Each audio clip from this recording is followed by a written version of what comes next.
Hi, so today we're going to be looking at the history of flares. Now, flares first came in the early 19th century. American sailors started to wear them. Now, we don't know exactly why or when that happened, but it's thought that the wide bottom trousers were easy to take off over your shoes if you fell in the water. They're also loose to work in, and you could roll them up if you're working in bare feet and wanted to keep your trousers dry. So they spread from the American sailors into the British Navy and eventually became a standardized part of the British naval uniform in the mid-19th century.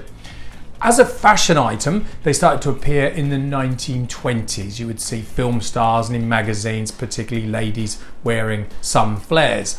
But it was really later in the 1960s that they had a big surgence and became very mainstream fashion. So as early as 1964, you started to see flares. But the decade that really owes its allegiance to the flare is the 1970s, where it really became the standard fashion item. Mostly denim, but also could be made from brightly patterned polyester and all sorts of stuff. And we really think of the 1970s as the decade of the flare. By the end of the 1970s, 1979, you started to get punk and things like that moving into fashion, and the flares became a bit uncool and trousers became narrower. You had skinny jeans, drain pipe jeans, all that sort of stuff.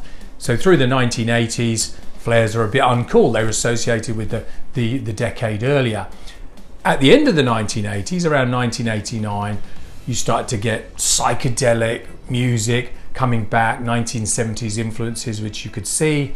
Bands like the Happy Mondays and the Charlatans, and the fashion associated with that was baggy clothing, and certainly flared jeans came back through the 90s and moved again back into mainstream fashion. That went on for a few years, and then about 1996 you got bootcut, which is basically flares with a particular cut, so it's kind of narrow in the thigh, tight around the knee, and then flares, and not as big a flare as is previous. I guess the idea is to show off your footwear. You spent all that money on your boots, you want people to see them. So that boot cut lasted for about 10 years to about 2006.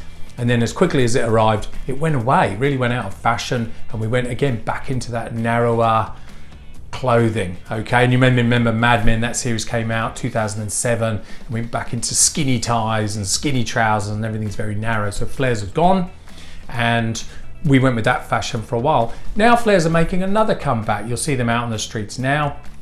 This time it's kind of the boot cut, but shorter typically. So it's again tight around the knee. You get a flare, not a massive flare, but it flares out a bit, and then cut off. There's a few inches up the leg. So that's the current fashion. And look, all I'd say is if you do go out and buy a pair of flares, that's great. They will go out of fashion, but don't throw them away because they'll certainly come back in again soon. So I don't think I'm going to be getting flares this time around. I think I had my last go in the 90s, but if you're going to do it, get out there, get your flares and have some fun.